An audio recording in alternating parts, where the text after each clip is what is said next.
हाय दोस्तों, welcome to my YouTube channel और मेरा नाम है शुकी।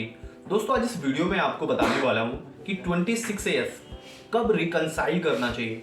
बहुत सारे लोग पता ही नहीं है उनको कि 26AS कब रिकंसाइल करना चाहिए और वो गलती क्या करते हैं, ईयर एंड पर 26AS को रिकंसाइल करते हैं, जो कि बहुत मतलब टफ सिचुएशन को खड़ी कर सकता है अगर आप ईयर एंड पे 26AS रिकंसाइल करने जा रहे हैं। मैं ऐसा क्यों बोल रहा हूँ मैं आपको बताता हूँ। देखिए, आपकी इंडस्ट्री कोई भी हो, लेकिन ऑनर का माइंडसेट जो होता है ना, वो कुछ इस तरह से होता है, वो पहले से प्री प्लान होता है कि भाई इस साल मुझे इतना टैक्स देना है, ठीक है। और मतलब मैं ये बात कहने में बिल्कुल नहीं झिझकूंगा कि बुक्स प्रॉफिट एडजस्ट किए जाते हैं। एवरीबडी नोस कि बुक्स प्रॉफिट एडजस्ट किए जाते हैं, ठीक है ना।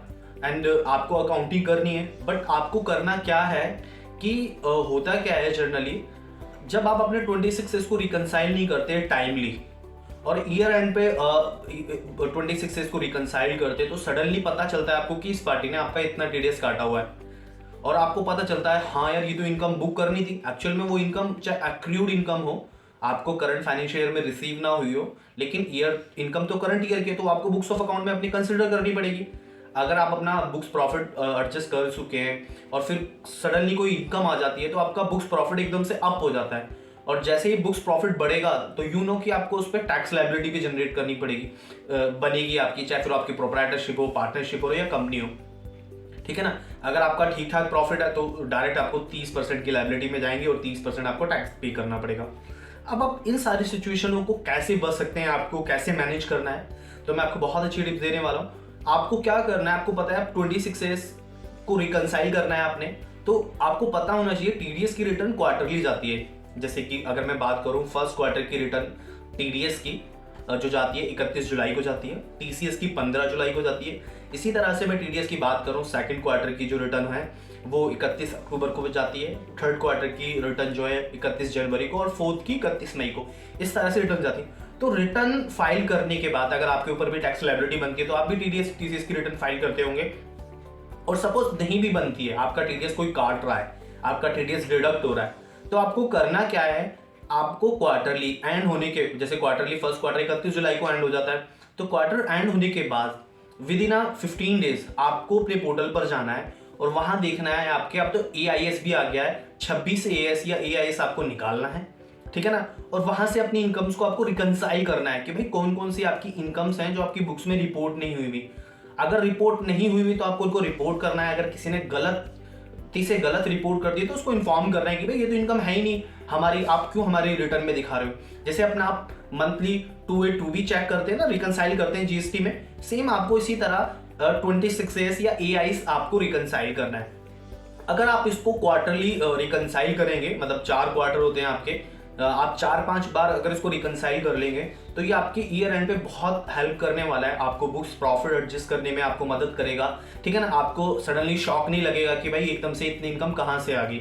सपोज आपका बुक्स प्रॉफिट फाइनल हो जाए 1 लाख रुपए, अब 1 लाख पे 30% या सरचार्ज वगैरह मिला के आपको मालूम 35-36 हज़ार रुपए टैक्स देना पड़ रहा है। सडनली आपको पता चलता है एक और इनकम आपकी बुक्स ऑफ अकाउंट में आ गई भाई 2 लाख की, तो बुक्स प्रॉफिट सीधा 2 लाख से बढ़ जाएगा, तो 3 लाख का प्रॉफिट पे आपको टैक्स देना है, ठीक है ना। तो ये इस तरह से एकदम से जो सडनली होने वाली चीजें, इनको आप अवॉइड कर सकते हैं। वो अवॉइड जब ही हो पाएंगे जब आप अपनी बुक्स ऑफ अकाउंट को टाइमली मेंटेन करेंगे, टाइमली रिकंसाइल करेंगे। तो इसीलिए मैंने वीडियो बनाई थी कि भाई 26AS आपको कब रिकंसाइल करना चाहिए। तो आपको 26AS क्वार्टरली रिकंसाइल करना है ताकि चीज़ों पर आपका कंट्रोल रहे, और जब चीज़ों पे कंट्रोल रहेगा तो ऑब्वियस है, मतलब आपके बॉस भी आपसे खुश रहेंगे। आप सडनली उनको शॉक देंगे तो बिना वजह वो आपको पता चल रहा है, आपको ही डांट रहे हैं कि यार तूने पहले क्यों नहीं बताया। इस तरह से होता है, बहुत बार देखने को मिलता है। बॉस को पता ही नहीं है भाई, बॉस को नहीं पता 26AS के बारे में या किसी चीज़ के बारे में, वो आप ही बताएंगे क्योंकि आप उनके अकाउंटेंट हैं या टैक्स कंसल्टेंट हैं या जो भी हैं आप।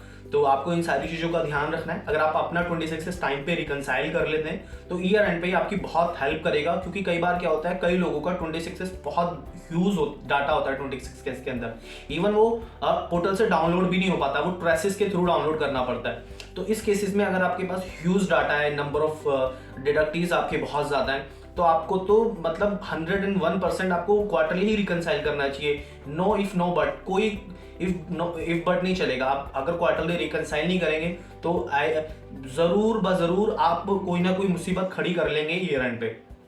तो मेरी बातों को ध्यान रखना और आपसे अगर आप नहीं करते हैं तो अपने 26s क्वार्टरली रिकनसाइल करना शुरू कर दीजिए। अगर आपको 26s रिकनसाइल करने में कन्फ्यूजन होती है या कि भाई उसको रिकनसिलेशन को और किस तरह से इजी किया जा सकता है, अगर आप चाहते हैं कि मैं उस पर वीडियो बनाऊं तो मैं एक सॉफ्टवेयर के थ्रू में मतलब जो भी सॉफ्टवेयर आप यूज़ करते हो, मैं सपोज मैं टैली यूज़ करता हूँ या मैं वहाँ से जो डेटा निकलेगा मेरा ट्रेसिस के थ्रू 26s का, उसको आपस में कैसे रिकनसाइल कर सकते हैं हम, या हम अपने बुक्स ऑफ अकाउंट को और इजी कैसे मैनर में मेंटेन कर सकते हैं ताकि 26s रिकनसाइल में आसानी हो। इस तरह की अगर कोई वीडियो आप चाहते हैं तो उसके बारे में मुझे कमेंट बॉक्स में बताएं, तो मैं उस पर कोशिश करूंगा आपके लिए एक वीडियो लेकर आऊँ ताकि आप 26s रिकनसाइल करने में आपको आसानी हो और चैलेंजेस फेस ना करने पड़े। अगर ये वीडियो पसंद आई है तो इस वीडियो को अपने दोस्तों के भी साथ शेयर कीजिए। मिलते हैं नेक्स्ट वीडियो में, तब तक के लिए बाय बाय, टेक केयर।